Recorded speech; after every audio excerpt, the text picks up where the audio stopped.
empieza el acuerdo 196 hablando de las obligaciones. Aquí las obligaciones son más detalladas que las que se trabajaban en el decreto ejecutivo 2323. Por temas de tiempo, les voy a leer de manera rápida, pero este documento ustedes también lo van a tener acceso en la plataforma Premium. En esta semana estaremos subiendo tanto el video que se está grabando en este preciso momento como lo que corresponde también a este documento, como lo hemos hecho siempre, ¿no? Para que ustedes puedan acceder y de igual manera lo puedan, obviamente, revisar más al detalle. Obviamente, quienes se encuentran en esta charla tienen, igual que en la siguiente, ¿no? Se emite un solo certificado por las dos charlas, porque la idea es que esté completo en todo en esta charla que estamos viendo. Vamos a ver. Las obligaciones nuevas y vamos a comparar con las que habla también el capítulo 3 del Instrumento Andino de Seguridad y vamos a mencionar un poquito también de lo que se decía antes con el 2323. Cumplir con la Constitución y demás legislación vigentes en seguridad y salud. Esta primera, por ejemplo, sale y parte también no solamente de la Constitución, sino del Instrumento Andino de Seguridad. Identificar peligros y evaluar riesgos en forma inicial y periódica, lo dice el Instrumento Andino de Seguridad. Adoptar todas las medidas de orden técnico, bueno, se hablaba de las medidas necesarias, esto lo mencionaba el 2323, pero al hablar de las medidas de orden técnico se refiere a la jerarquización de controles, esto lo habla ya el 255. Ninguno de los otros cuerpos legales hablan de jerarquización, solamente el decreto 255. La política de seguridad y salud en el trabajo, esto sí es parte de lo que menciona el Instrumento Andino de Seguridad desde el año 2004, ¿no? Bueno, aquí se ha repetido la formulación de la política de seguridad, parece que me he equivocado aquí, alguna más parece que no le he colocado. Bueno, habrá que revisar, está igual con el mismo numeral, ¿no? Voy a hacer la corrección y de igual manera les voy a enviar a ustedes para que puedan tenerlo en el premium, ¿no? Garantizar el desarrollo gratuito de programas de educación, capacitación, entrenamiento y actualización. Bueno, en ese sentido, un poquito más detallado, pero sí se pedía capacitación y también este tipo de eventos se desarrollan tanto en el 2393 como en el Instrumento Andino, se pedía, ¿no? Es decir, en esto se continúa. En la investigación de los accidentes de trabajo, bueno, lo que se agrega aquí es el acto de servicio, pero independiente del caso, se sigue hablando en el Instrumento Andino y se hablaba en el 2393, son cosas que se mantienen. Los planes de emergencia, bueno, esto sí, de manera específica no lo mencionaba el 2393 en su artículo 11, pero sí lo menciona el Instrumento Andino de Seguridad, así que eso es parte de continuar con lo que ya se está haciendo en las obligaciones que corresponden por tema de la ley, ¿no? De igual manera dice la conformación de brigadas. Aquí se le ha dado un punto de énfasis a la brigada, porque podría tranquilamente quedar esto dentro de la elaboración de los planes de emergencia, ¿no? Con todo lo que compete esto, con todo lo que significa. Sin embargo, le han sacado una obligación específica a la conformación de brigadas que puedan ser necesarias. Bueno, fuera de eso, la dotación sin costo alguno para el trabajador de ropa de trabajo y equipos de protección personal, ya estaba eso en el 2393 y de igual manera está en el Instrumento Andino de Seguridad. De igual manera, como ustedes pueden observar ahí, dice emitir los lineamientos, permítanme sacarle una barra nomás que tengo aquí arriba que no me deja ver, emitir los lineamientos y directrices sobre el uso, limpieza y reposición del EPP. Bueno, todo eso se podía haber colocado en un solo numeral, al hablar específicamente de dotar el EPP y garantizar el adecuado mantenimiento conforme se hablaba en el 2393, el adecuado cuidado, ¿no? Bueno, acá se lo ha dejado mucho más específica esta parte. Garantizar la vigilancia de la salud de todos los trabajadores. ¿Por qué lo he colocado en azul? Porque está repetido. Más abajo vamos a ver otro que nos dice lo mismo en las obligaciones de este 196. Es decir, hay otro numeral que existe sobre las obligaciones del empleador que dice lo mismo, ¿no? Entonces, por esa razón le he puesto en azul. El 13, garantizar la implementación de la gestión en seguridad y salud en el trabajo. Bueno, esto es importante porque sale también del Instrumento Andino, el contar con un sistema de gestión de seguridad y salud en el trabajo que es básico. En el 14 habla de vehículos a motor, en este caso inclusive agrícolas, dice, ¿no? Por trabajadores especializados y con licencias de conducción. Esto es muy importante, hay que recalcarlo, porque con esto ya no se acepta que se cuente solamente con certificaciones para poder operar un montacargas. Se necesita contar con la licencia tipo G. Ojo con este punto, ¿ah? Esto sí es necesario dentro de lo que estamos analizando acá y que es importante tomarlo en cuenta dentro de lo que estamos revisando. Así que, por favor, esas partes sí son fortaleza, vale la pena decirlo, dentro de lo que estamos viendo acá, ¿no? De igual manera, el traslado oportuno en casos de emergencia, eso lo dice el Código de Trabajo, adoptar medidas necesarias para el cumplimiento de las recomendaciones, lo decía en este caso el 2393, es decir, se está manteniendo esa parte, ¿no? Mantener la relación laboral con el trabajador que haya sufrido accidente de trabajo o en actos de servicio. Bueno, aquí también se hablaba de la relación laboral por incapacidad temporal. Bueno, y aquí la pregunta para los señores que hicieron esto es, ¿y qué pasa con los que tienen incapacidad permanente parcial, por ejemplo? ¿Cómo se garantiza la estabilidad de ellos? Porque se habla solamente de temas de incapacidad temporal. Ese es uno de los cuestionamientos que también se le hace a este acuerdo ministerial, ya que, bueno, eso es un tema que no lo definen ellos más que todo, lo define la seguridad social, como ustedes saben, tanto la resolución de 10.513, que ya está próxima a ser cambiada también por la obligatoriedad del 255 de que se genere una actualización, ¿no? Orientado a los 6 meses de plazo que tienen.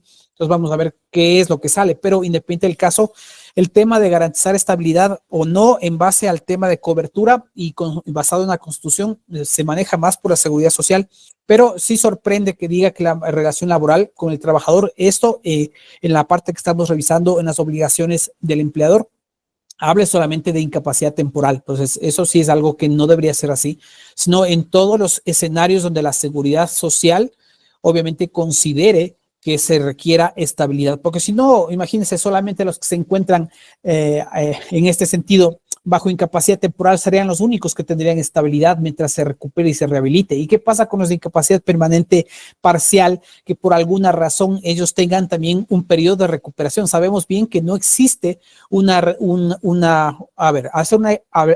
ser una incapacidad permanente parcial, sabemos que hay una incapacidad permanente, es decir, no se va a recuperar esa disminución de la capacidad de trabajo, pero sabemos que sí va a pasar por periodos o tiempos o momentos en los que se requiere un subsidio. Entonces, en estos escenarios sí es importante que ellos también estén cubiertos. Esto es un punto que para mí lo dejan suelto dentro de la elaboración de este documento. Bien, ¿qué más dice? Impulsar la prevención de riesgos laborales y la promoción de la salud. Bueno, esto es importante. Esto sí viene propiamente de acá. Sustitución de los procedimientos, procesos, recursos. Todo esto de aquí sale del Instrumento Andino de Seguridad, que es el único cuerpo legal que habla de la sustitución de los procedimientos, procesos, por aquellos que sean menos peligrosos o de ningún riesgo. Esto lo menciona ya el Instrumento Andino. Entonces, si nos damos cuenta, también es una recopilación.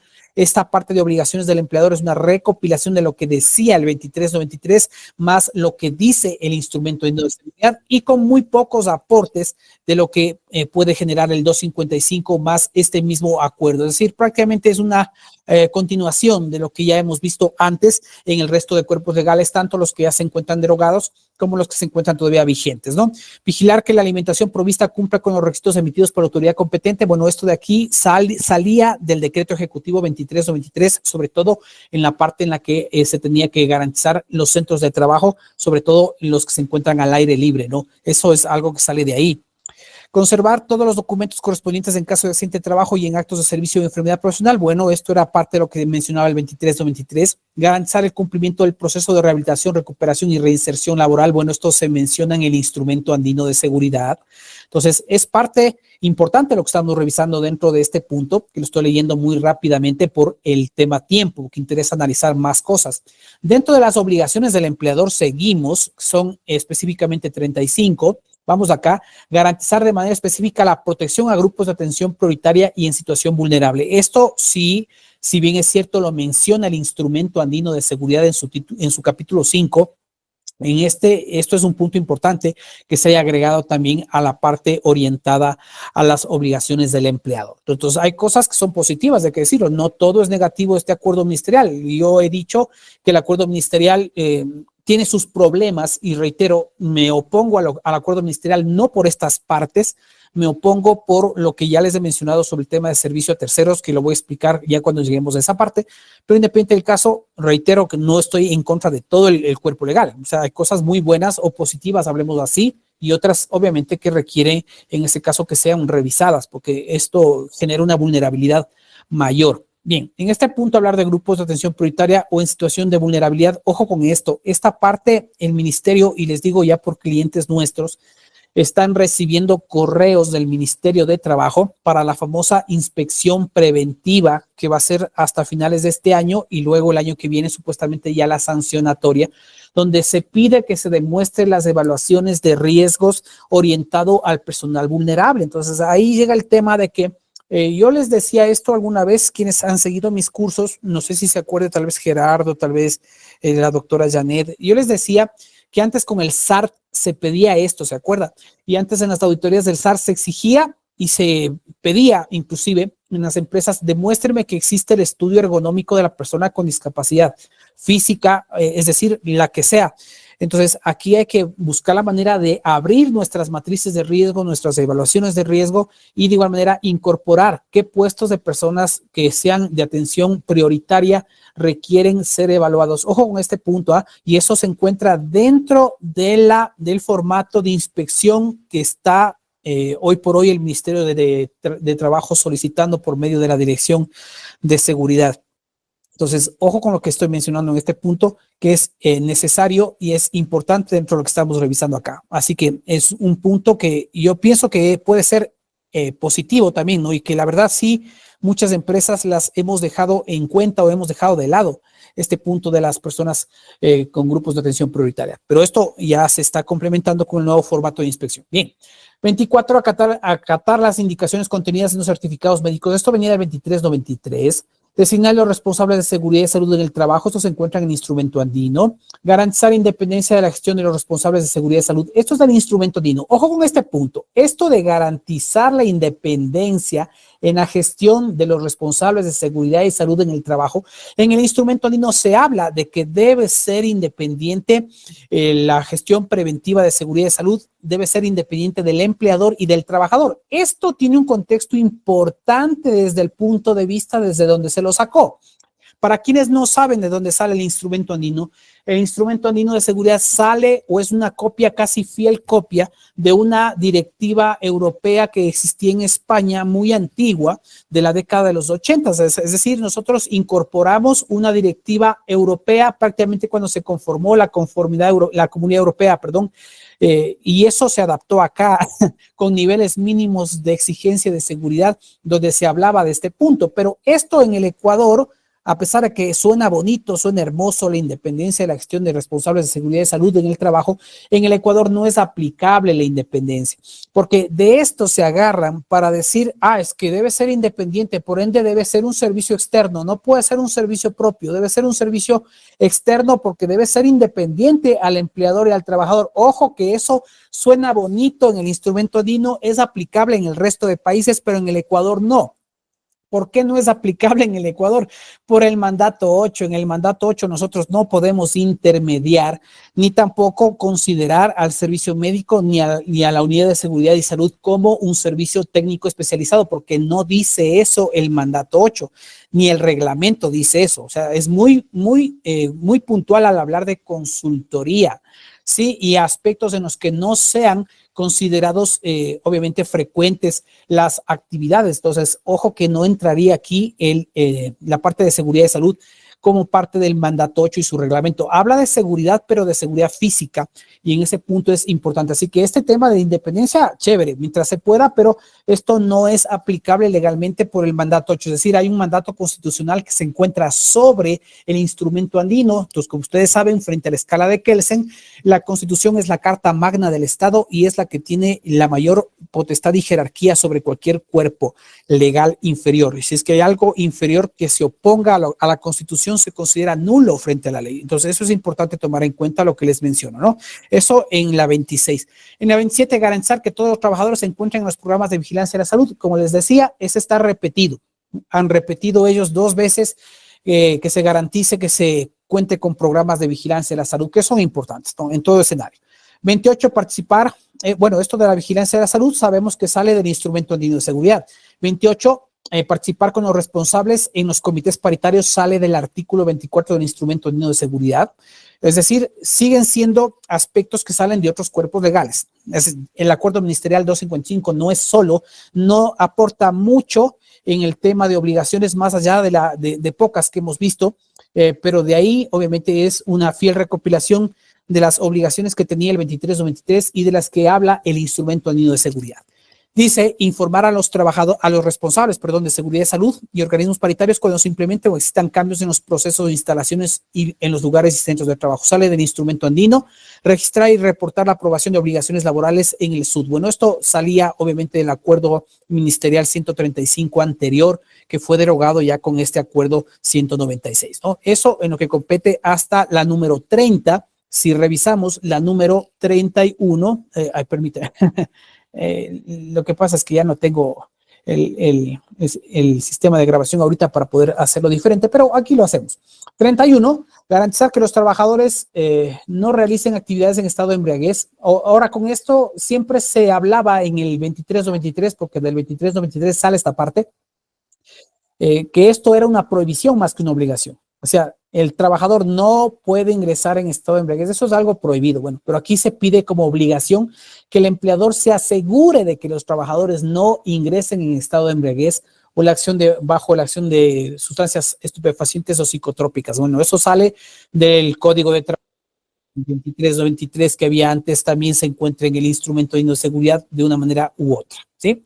Esto es muy importante en lo que estamos revisando con ustedes y no se olviden dejar sus preguntas también en el chat, ¿no?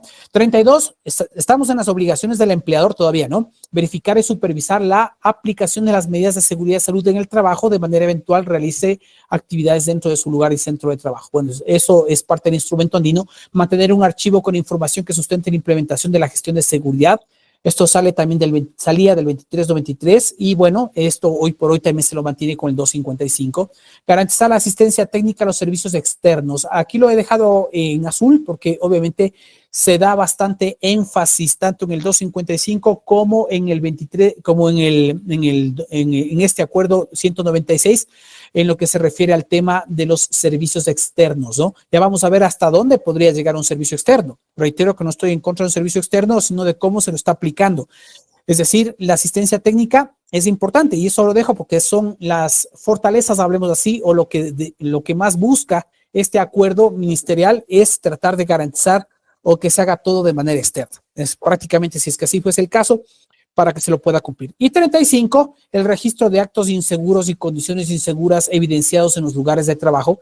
Bueno, esto es como se pedía antes, es decir, un análisis de observaciones y condiciones de seguridad, ¿no? Entonces, esto, bueno, puede ser algo interesante también que se lo tenga, pero esto, como ustedes saben, se puede cumplir haciendo observaciones de seguridad y de igual manera inspecciones, ¿no? Si se considera que es importante para el empleador que se cuente con un registro de actos y condiciones, bueno, esto es algo que yo pienso que no debería estar aquí dentro de las obligaciones del empleador, sino dentro de las funciones en sí de la unidad de seguridad y salud o del técnico de seguridad y salud. O sea, esas deberían ser funciones del técnico, no funciones del empleador. O sea, al empleador hay que darle algo macro, ¿no? Un registro de actos inseguros y condiciones inseguras, la verdad eso es algo que debería ser parte de lo que se debería manejar dentro de comités paritarios o dentro de las funciones del técnico de seguridad, inclusive del servicio médico en actividades que se puedan evidenciar orientadas hacia la salud. Bueno, así es como han hecho el acuerdo ministerial. Entonces, bueno, ustedes sacarán sus propias conclusiones dentro de lo que se les está mencionando. De aquí, ustedes pueden ver que también se habla de la responsabilidad compartida y solidaria, en la que se menciona aquí los casos, obviamente, de 2 o más empleadores realicen actividades en el mismo sitio de trabajo, serán solidariamente responsables de la aplicación de toda medida de seguridad. Esto sacado del instrumento andino de seguridad. Bien, voy con las preguntas. Porque con seguridad lo hacemos bien, por ti y tu familia. Cumple las normas, trabaja para vivir.